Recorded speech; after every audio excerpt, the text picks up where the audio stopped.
Hey, everybody, welcome back to Advanced Kayak Angler Podcast. I appreciate you listening. As always, if you would, like and subscribe, leave a review. That helps me and Armando here at Bass Kayak and Beers. This week was a good week. I got in a little bit of a fender bender today in my new vehicle, my new kayak hauler, so that sucks. But besides that, I had a good weekend, fished a charity tournament on Lake, ended up in second. Don't know how, because that lake is absolute. The elites were here last week and they said it was bad, and it must have been worse because it's the worst I've ever seen Lake. I mean, I did not get one bite in the grass, which is usually, my plan is fish for spots in the morning, try to catch a limit, and then go look for big ones the rest of the day. And I should have never left that spot in the morning, because it was, after that, it was tough. I caught 5, but the other 2 were tiny, so. But got second, got a couple of $100. So, and next year for the MS Kayak Tournament, it's for Muscular Sclerosis Society. It's a great event. They give out a ton of prizes, giveaways, door prizes. So you get free lunch. You get like a summer hoodie, like a sun shirt. Yeah, it's a great event. So if you're, hopefully Lele could be better by then. Maybe not, and maybe they'll have it on Logan Martin or something. But yeah, next year, if you have the opportunity to fish it, it's a great event. If you're anywhere in Alabama, it's worth coming to. So this week we have part 2 of the Creek series. First one was with Drew Gregory and Lance Coley. And this week we have 2 of the best creek anglers here in the state of Alabama, Luke Turner and Sam Cox. How y'all doing, man? Oh, you got me blushing, man. Yeah. Doing good, Hey, buddy. we're doing great, Dan. Luke, with the double angler of the year and 2 clubs a couple of year before last? Right? Yeah, 2021. That's before I forgot how to fish. Yeah, this year. First, you have to tell everybody your thought, because I think this is the most interesting thing. Your thoughts on line. What line do you throw again? I actually think about this all the time. 10-pound fluoro. That's all you need. That's it. Yeah, rocks, grass, anything. Well, I do on a frog. I throw braid, but just 10-pound. I ain't trying to catch no 10-pound fish. Is what I tell Sam all the time. You ain't got to. That's what he says. Yeah. Well, you got to go heavier than 10-pound. Plus, it's in VizX, so I trust it, and it's never messed up on me. So there ain't no reason to do anything else. What if you're like flipping into bushes or a lay down or something? Oh, well, I mean, if I'm flipping a Nico rig on 8-pound test into the worst tree you can think of. Yeah. I'll tell you what, I did that with 8-pound in VizX one time, and Chuck saw me doing it. I was like this, trying to get the spot from this big lay down, and that line didn't. And VizX is the deal. I've been using it forever. Yeah. It'd be hard to get me off that. Exactly. Yeah. So 10-pound fluoro. There you go. You want to win 2 angler a year, same year, 10-pound fluoro. But yeah, but both of y'all, have y'all been on this show or the old show? The old show. I've only been on this one. Okay. Well, we'll go ahead and tell everybody who you are real quick. Luke, we'll start with you. My name's Luke Turner. I'm local to Birmingham, Alabama. I used to be a good fisherman. I was double angler of the year in the Coleman Club and Iron City Kayak Anglers. I've got a Crescent Shoaly. I've got a Vibe Yellowfin 100, and I've got a Wilderness Recon 120. That's the kayaks I fish out of. But the Shoaly's the main deal right now, and it's got the NK 180 on it. So when do you choose between the 2 small ones? So the 10-foot is like just super hardcore. Yeah, but I haven't really used that one. Anywhere I can take that 10-footer, I can usually take the Shoaly. The only problem is getting it down, especially now with batteries and a motor. But once you're on the water, the thing it's awesome. It flies everywhere. It's really versatile, and even when you can pull the motor up, and even as heavy as it is with the batteries and the motor, you can do whatever you need to in the creeks and the rapids and riffles and all that. Gotcha. Once Sam, it's in the water, it's perfect. Yeah. My name's Sam Cox. I'm from right outside Birmingham, Alabama, a little town called Trussville. Actually, the town Dan works in, pretty much. Yeah. I do know. I got started tournament fishing about 4 years ago. On kayaks. and just been doing that. And I spend a lot of time in the creek. I spend probably more time in the creek than I spend on the lake, but that's just where I'd rather be. And you're in a Pursuit, right? I have a new canoe Pursuit. Yeah, I also have a Crescent Ultralight that I use pretty good, bit in the creek. If I'm going to be in the deeper section of the water, then I'll use the Pursuit or something like that. But most time it's in the ultralight. Whenever I had the Pursuit, I really enjoyed paddling that. It's like it's the fastest kayak I've ever paddled. It's not bad. There you go. Well, I guess ultralight be better, but I'm too fat for that. All right. So first, why the creeks? Like what got you into creek fishing? Is that how y'all both started? Pretty much I was wade fishing before I started kayak fishing. So the kayak was just a tool for me to get further in the creek than I was able to wade. So that's why I started kayak fishing, more or less. And then from there, it just kind of evolved into tournament kayak fishing. Luke? I used to be a pretty proficient offshore fisherman. I could drop shot with the best of them. But I guess when was it? I guess I've always had creeks around the house that I wanted to get to, and that was just too heavy. And then the feel free was just too heavy to drag in them creeks. But I did drag it in one creek. That's where I saw Sam for the first time down on Hatchet. We were both dragging heavy kayaks up that stupid all them shoals up there. He was in the what was that you had got, Sam? I had the Field and Stream Shadowcaster, man. Yeah, That's the 100 pounds Shadowcaster. with nothing in it, dude. Yeah, and I had that not the right boat. Feel free lure when we were both dragging up the shoals, and it was like, it stinks. We got to get some light boats or something. Yeah. But yeah, once you catch I think when I got hooked was probably on that trip. I was going down one of the rapids, or whatever you want to call them, riffles. I was sideways. I had my rod in one hand and my net in the other, trying to get an 18-inch Alabama bass in the boat. And that was when I fell in love with creek fishing. That's funny. It's exciting. And you get to see, when you're out there on them creeks, you get to see some beautiful places. Yeah. Places most people never see. Never. It's just amazing. It's awesome. That all like legitimately is my favorite part. Whenever I do it, is the times I've been canoeing or kayaking at a creek. It's always less people, beautiful, everything else. So. For sure. Yeah, and y'all are both looking forward to that Cahaba event coming up this year, huh? I don't know. Yeah, I like the Cahaba, but I don't spend a whole lot of time there. Maybe once or twice a year. I like Bankhead a lot. I like Mitchell a lot. So we'll see. Bankhead and Mitchell, those are, well, yeah, okay. I get it. Luke, you looking forward to it?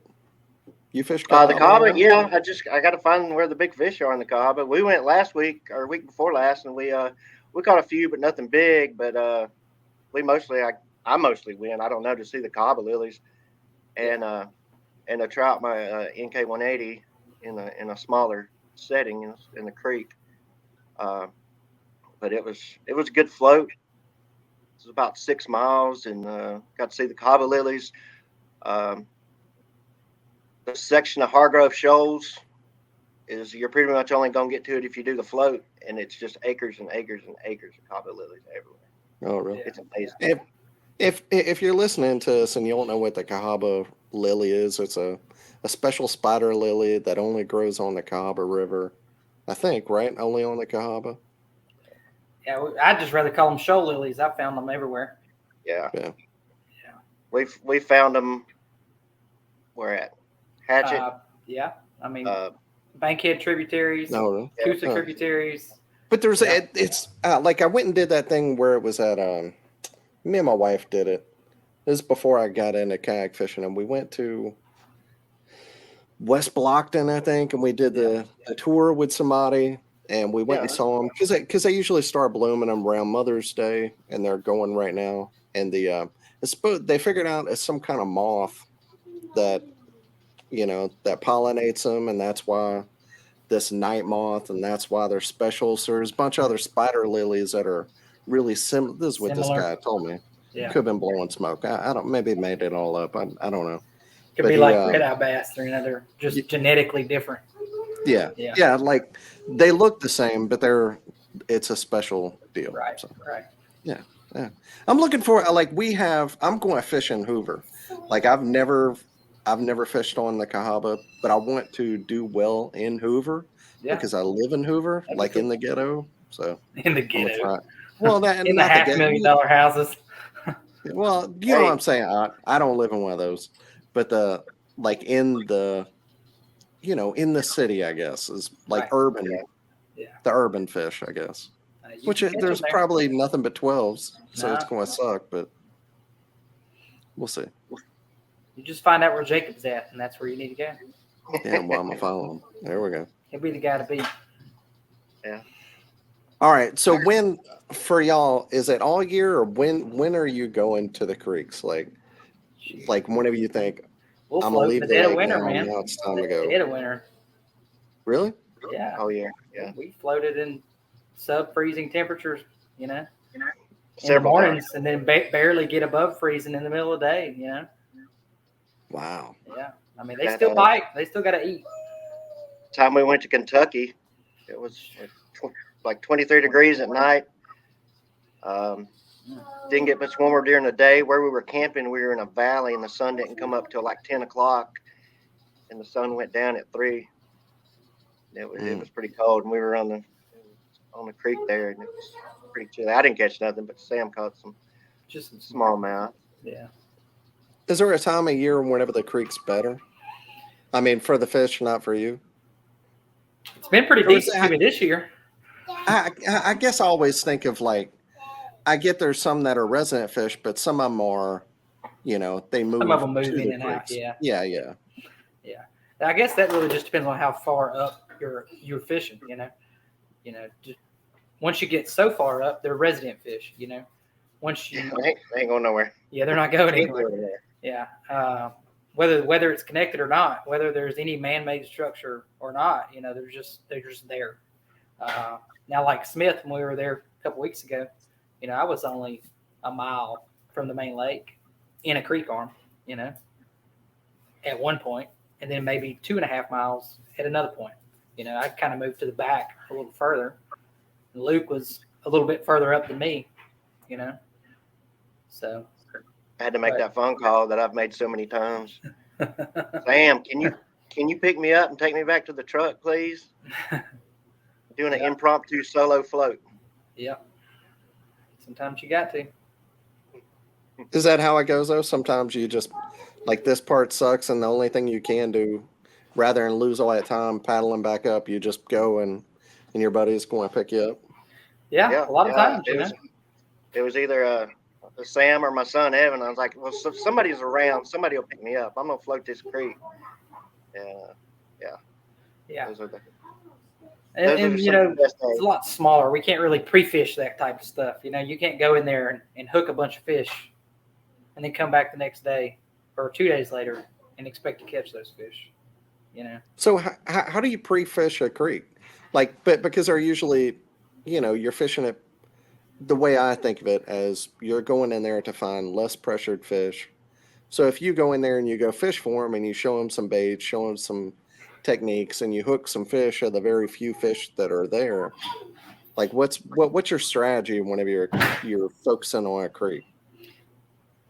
So Luke, you want to go know first? the section, if we know the section that we're fishing, I mean, you just look at the water clarity and the water flow, and you can base that off. Are they going to bite? Is it dangerous to go? How muddy is it? That pretty much looking at the water and saying they're going to be there, but will they bite is pre-fishing. If you know the section, for me anyway, and Sam can talk to some of that. Yeah, that's pretty much it. The Bankhead tournament, I haven't pre-fished for the And last 2 years. you won that one. I So won that one. for Yeah. everybody that doesn't know. Yeah, I won that one this year, and I finished third last year. So this year, I didn't pre-fish any. Last year I didn't pre-fish any. I might only fish that spot 2 or 3 times a year, but I know there are fish there, and I know they're going to be there. I just went to look at the water because it literally poured all day the day before, And I got there, and I was like, wow, this is the highest I've ever seen it. So I was like, okay. So I knew that spot was that high, then anything downstream was going to be higher the next day because all that water is just going to drain out overnight, So I just kind of made a mark on the bank with a stick. And I said, all right, if I come here in the morning and the water's higher, then I know that I'm just going to have to go in blind and find something else. If I come here in the morning and the water's lower than what it is right now, then I'm going to fish it regardless because I know the potential for the area. So the next day I got there and the water was down 2.5 or 3 inches. So I fished. The water clarity wasn't terrible. It never really gets super terrible. Not that I've ever seen it. So it just kind of worked out, But like the next day, I did do some looking, while I was on my way there. The next day, I mean, the spots that were further down in the watershed, they were mud, and the main river was just, way high, like unsafe. Yeah, that was my mistake. Yeah. I should have gone somewhere else. Yeah. So what are good conditions and bad conditions for a creek? Well, you just got to know your flow. Yeah. A lot of it just depends on the creek. If it doesn't have a lot of gradient, you're not going to have a lot of rapids. So the more gradient the creek has, which means the faster the creek falls per mile, how many feet it falls per mile. Like me and Luke fished one creek and down on Lake Jordan, and it fell like 30 feet in a mile. Wow. It was literally shoal after shoal after shoal after shoal, and it fell like 30 feet in a mile. Something like that, if it rains, you're going to have just a ton of water moving fast, and it's going to be unsafe, And how are you researching that to know what the gradient, what that is? Well, it just kind of comes with doing this type of thing. We use all sorts of resources, like mostly looking at whitewater stuff. If you find a website that does whitewater coverage of a section of creek or something like that, then you'll know, okay, these guys are doing this at this water level for whitewater. If we're less than that, we're going to be safer, obviously. But then there comes a point where, you still have to be less than that, you know what I mean, to actually fish it. Are there a lot of whitewater guys around here? Oh, a ton. Really? Yeah. I didn't know that. I've never seen them out. So, but I usually don't fish those places either. Yeah. So Yeah, right up through Blunt County after a good 2-day rain. Yeah. And right up there. Oh yeah, there'll be people from all over the southeast after a good rain. Yeah. Really? Mm-hmm. Yeah. In Mulberry, I guess. Mulberry and the Locust, yeah. Both of them, yeah. And then there's some little tributaries that got little runs. Yeah. Off the Mulberry and the Locust, and then shoot, even the Cahaba, there's sections of it the guys do whitewater in. Yep. Under the 280 bridge. No whitewater there. No, there's something there, but it ain't whitewater. Yeah. All right, so I know y'all are protective over creek stuff, so I don't want to hit you too hard, but like what are you looking for? Like what besides just pre-fishing and once you find fish, but like what are some of the things that you're looking for in a good creek? Like what would make one creek better than another? Is it like the rock, the flow, the vegetation, I like more rock and a little bit faster flow.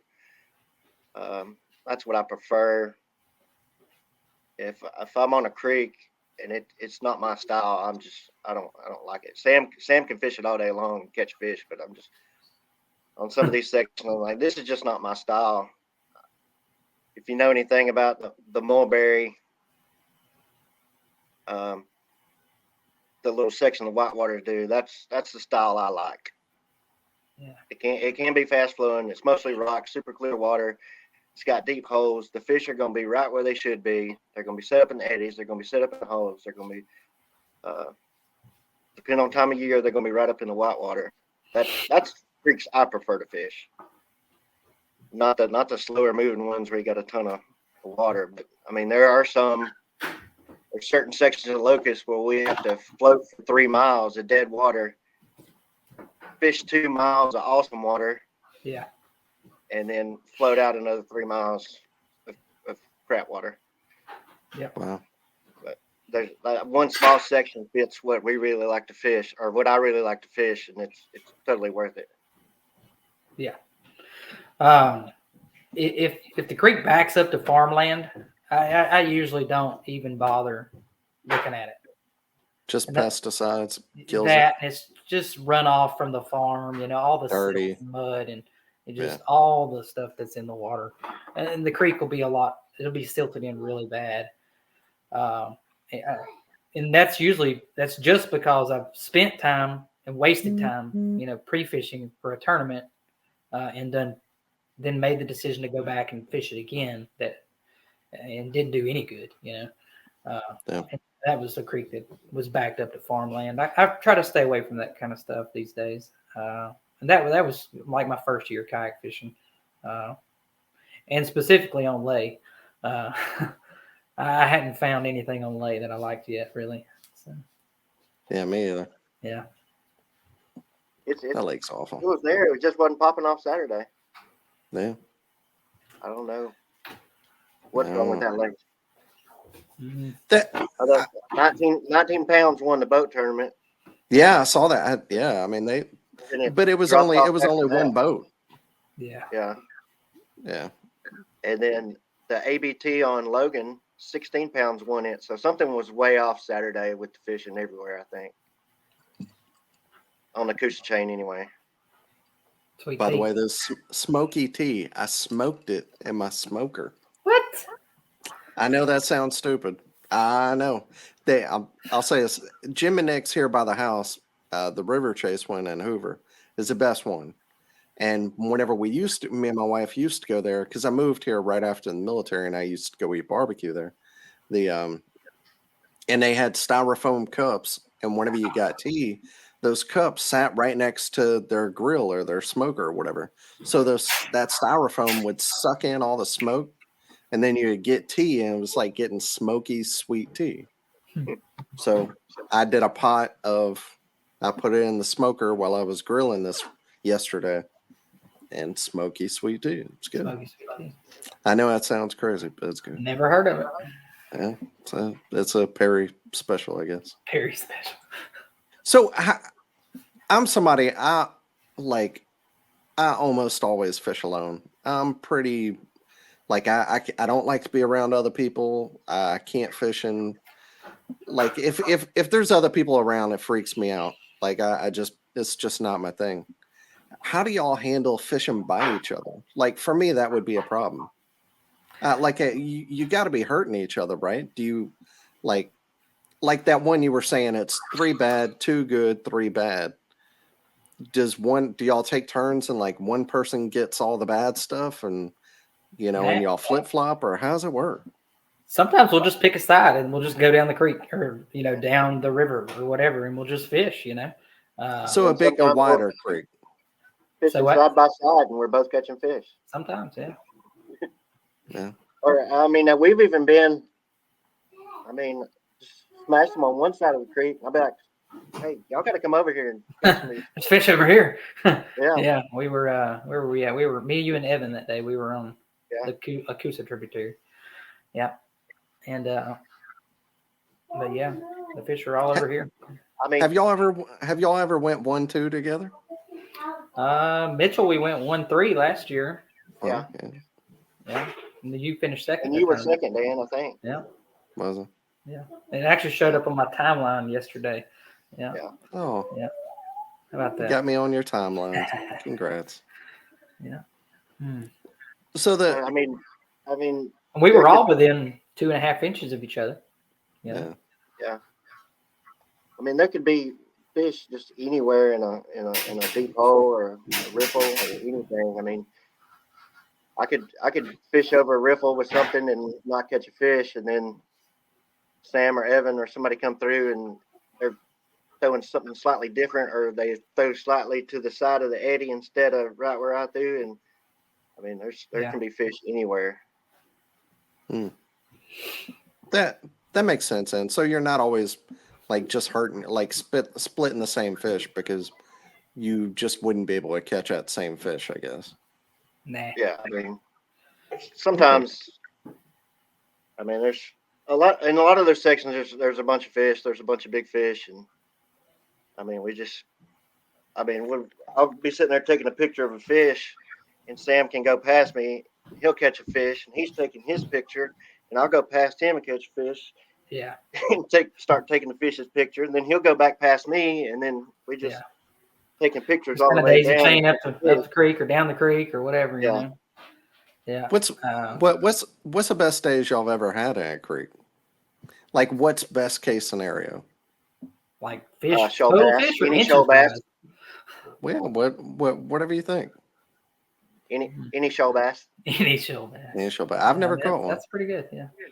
I don't know. Yeah, inches wise, I mean, I haven't ever caught more than probably 3 fish, 58 inches, 5 fish, you know, upper 80s, you know. Yeah. A lot of the places, you know, that I'll go fish, you know, by myself or something, you know, or, you know, if Luke's with me, you know, I probably won't ever see, you know, over upper 80s or below 90, maybe push low 90 out of it, you know, on like a perfect type deal, you know. But I'm sure it feels more rewarding because you had to work for those fish. With the paddling. Not necessarily the work. I mean, you might work just as hard on the lake, you know, to catch that, you know. I mean, you might cover, you know, miles and miles of lake water to find those fish also. You know, it might just be different, you know.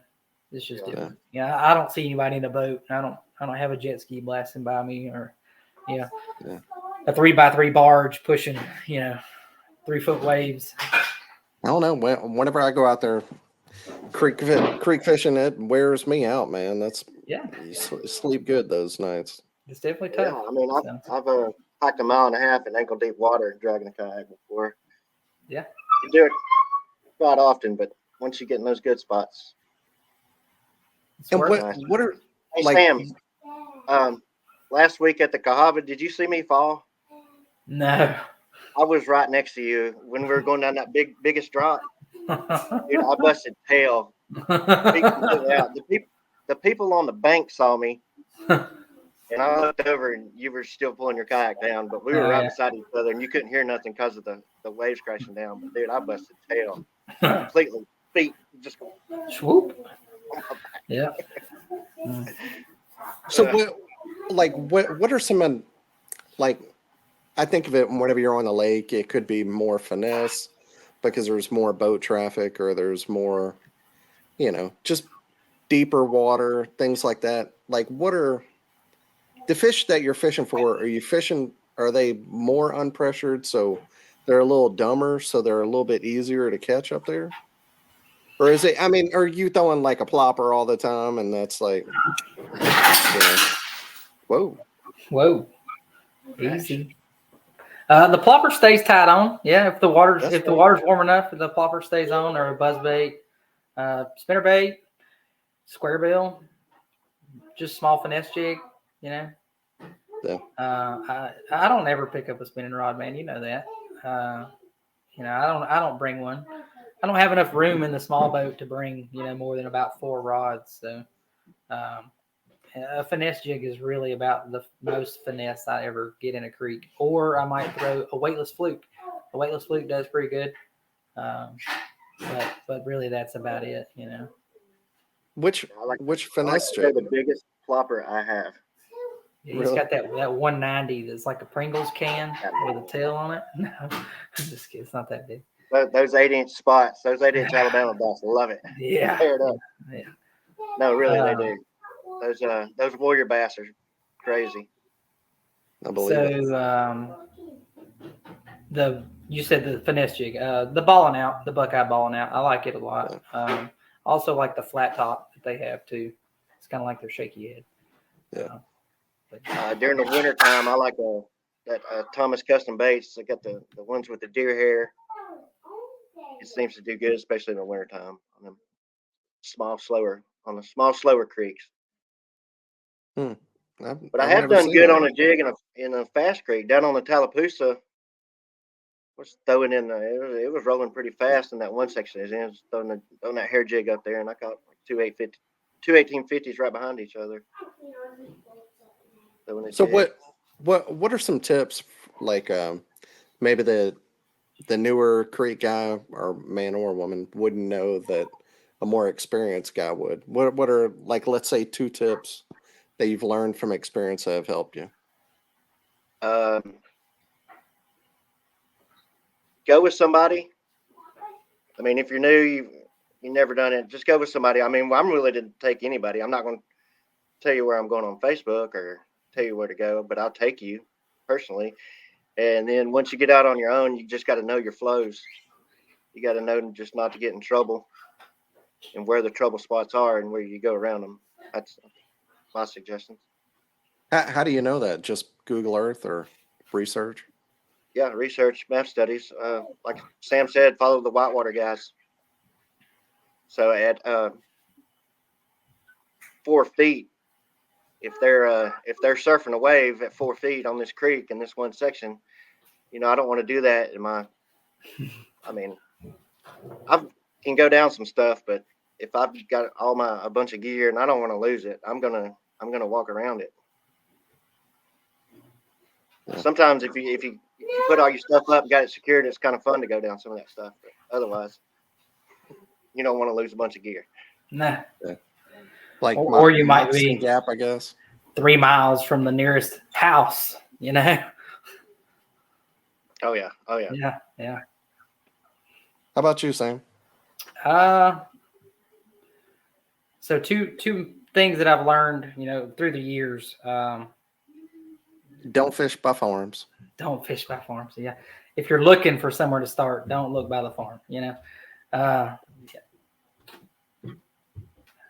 mean, that's really hard, man, because, a lot of the same stuff applies from just, kayaking in general. Learn how to properly maneuver your boat, a lot of creek fishing, the water is moving. Yeah. So you need to understand how to properly paddle your boat sometimes, and so where you need to be safe in the creek, say you're fishing a certain thing. Well, the fish are in the eddy, sometimes. So you want to fish the eddy before you move into the eddy. You don't want to be sitting on top of the fish. So where can you do that from? And did have either of y'all taken a paddling class? No, I've never taken a paddling class, like in-person paddling class. No, I've just watch video. Watch videos. Try to pay attention to. Watch Jeff Little a little bit. Yeah, Jeff Little's pretty good. Pete from the River Kings, he's really good. He does a lot of instructional stuff as far as paddling rivers and stuff like that. So he does real good on that. And the other thing is, just do a lot of research. Just because you're fishing a certain body of water, that body of water could have creeks that are 40, 50 miles long, and we're really fortunate in Alabama that all of our clubs pretty much have really relaxed rules on tributary, access in a creek. None of our clubs have really taken out the kayak fishing part of kayak fishing. We're pretty fortunate when it comes to that. So there's a lot of water. Y'all run your club, so I mean, yeah, we do. But I mean, Iron City's the same way. NACA's the same way. Yeah. River Region's pretty much the same way. So there's a lot of water that can be fished. A lot of it's not going to be productive. You have to understand that there's only going to be big fish in certain sections, and they're there for certain reasons. What are some of those reasons? We can't give you all the information. Well, okay. Consistent flow. That's one of them. If the section gets really blown out really fast, if it like kind of like hydro peaking below a dam. You have constant, massive changes in current and depth. You want something that stays pretty consistent. Now some of the places we fish, they get really blown out really fast. Like just a couple hour rain could change something from a trickle to. I was thinking about this part of the Cahaba I live in because I go over it. Yeah. Yeah. It's definitely susceptible. You're draining a lot of area there. So, the more area you drain, it's going to change it a lot. So fills up fast and flows out fast usually. Yeah. Say that again. It fills in fast and flows out fast. So if you got a couple hour rain, it may go up to 5 feet on a gauge, and then the next day it'll be back down to normal on the gauge. Yeah. So, I thought you were getting attacked by a pussy. I got some. His cats are, if you're listening to this. Oh God. All right. So a lot of this stuff comes with experience. So what Sam was saying, you want to fish in the eddies. Fish don't face upstream. Fish face up current. Yeah. You get what I'm saying? Yeah. Where's the current coming from is what he's saying. Dan, you with me? Yeah. Oh, yeah. Yeah. Okay. Yeah. They're in the eddies. The river's flowing this way. Eddies coming back a little bit. They're going to be facing what some people would say the wrong way. And another thing comes with experience. You can be going down that riffle rapid. I wouldn't have known that. So, yeah. You can be going down that riffle rapid, and if you got experience and you can see what's ahead of you, you can just put the paddle up and start casting, and then coming down that riffle rapid, you can just shift your body weight. I mean, there's every once in a while you're gonna hit a rock and eat crap, but most of the time, hey, I can go down this riffle while throwing in this eddy, and that's when it gets fun, especially when you hook a fish and it's a big fish, and all you can do is fight the fish, and then you got to fight the kayak. But you can't fight the kayak. You got your paddle laying down. It's awesome. It's fun. I like that you think that's the fun part. Like, that's my least favorite part of it. Oh, no, that's the fun part. The just being out there and not in control of the boat, big fish, and that'll get your heart pumping. For sure. Oh, yeah, for sure. Yeah. I don't know what I said. I've lost my thought. Sorry. You're good. So, anything else people should know about creek fishing? Go do it. It's fun. It's definitely just not where you're fishing. Get your Hobie and put it up the whole summer and get you a creek boat. Come float with us. Anybody. Me, the wife, and kid are going this weekend. Where at? Lay. Lake. My mother-in-law lives there. I mean, I don't know. Oh, you're not creek fishing. Yeah, we're just fun fishing. Just going. Yeah, just going. All right, Dan, we're gonna take you on a 10-mile trip. We're gonna get you in that. It's nothing dangerous. But we're gonna put you on some big Alabama bass when the water's right. Let's go. And maybe some gar and drum and stuff. So I'm down. Tell me when. I'll be there. Like that really was one of my big goals this year, was to get better at creek fishing. I haven't been yet this year. You haven't had to. Yeah, really. The lake has been paying dividends. Well, it's like it seems like a lot of the tournaments we fish, we've gotten a lot of rain too, so it's played in my favor, I think. That's right. Yeah. Because I always expect, like, it seems like Prespawn always do better whenever it's colder, the first couple tournaments a year, and then it kind of fades off. And the creek guys come on. The summer is y'all's, for sure. So. Well, yeah, it's gotten it stayed colder for longer this year, and I think it extended the spawn a lot. Yeah. And those couple of tournaments, especially we had the ACAT with River Region down there. Oh, Martin, that tournament messed me up. I catch 2 fish? And it's just I can't fish during the spawn evidently because I haven't had a good year. I've only had one limit in like the past 3 or 4 tournaments, something like that. I'm ready for the spawn to be over. I'm ready for the post-spawn funk to be over because that's what I think is happening on Coosa right now. Yeah. And I told a guy today, I was like, man, I'm just going to go to my local lake, one of them lakes up there in Coleman this weekend maybe, and hope that post-spawn funk's over. And I'm ready to set the hook on a fish, like with a jig or something like that. I don't know. I'm ready to just reel down and just rip them because I haven't done that lately. Yeah. I'm going Saturday. I'm gonna go to Holden Prefish for a little while because I've only been there twice, so I'm gonna go somewhere different I've never been for the morning. I'm only going half a day. Go look at it. Have y'all been? Yeah, y'all looking forward to that one? Creek wise, no. There's not any good. There's really not any good much. creeks. Not that I've found. Yeah. I think it's because of the coal mine industry. Really, there's so much pollution in all of that down there. I'll tell you what. If you look at Google Earth, it'll blow you away how many like fracking deals there are there. Yeah. It's unbelievable. I mean, the lake's great, but the creeks that it does have, they have a ton of gradient. The ones I have found, so they drop just constantly over, just a mile. They can drop 30 or 40 feet. That's just too much. And, just not enough water either, And then when it does rain for an hour, it's like blown out. You can't really fish any. So. Where it comes down off the gradient and meets the lake, usually it's super siltated right there. Yeah. So, it's supposed to be a great lake, though. So. Yeah, I was talking to Chris McKee, and he said that the fish that they sampled, they were way above what they typically sample as far as weight per fish goes. So. I wonder why that is.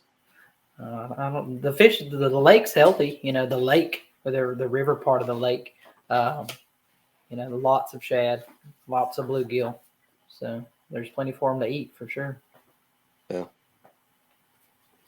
We'll see. Check it out. Find out. All right. Well, I want to give you a chance to shout out anybody you want to. Makes fishing easier for you. Sam, we'll start with you. The only company I officially work with is the Yak Shack. It's a great little local shop. They stock new canoes and fill frees and some paddleboarding stuff and stuff like that. If you guys are in the area, be sure and stop in and check them out. Alan and Jessica, they're good people and they'll take care of you. Thanks for having me on. That's really about it. Luke, how about you? It's sad the kayak store closed, man. Yeah, my kayak store closed down, so I'm open for offers if anybody's looking. I like it. I'll take kayak sponsors, battery sponsors, whatever you can give me. Heck yeah. But anyway, I'd like to shout out our gang crew. Oh, Lord. Oh, 4. Yeah, that's us. How many are in there? Is it just 3 of y'all? Well, well, I think there's only 3 that fish now. Yeah, me, you, and Jacob. Frank moved to Virginia, but he's still in it. He's still he's banging smallmouth up there in Virginia on his in them creeks.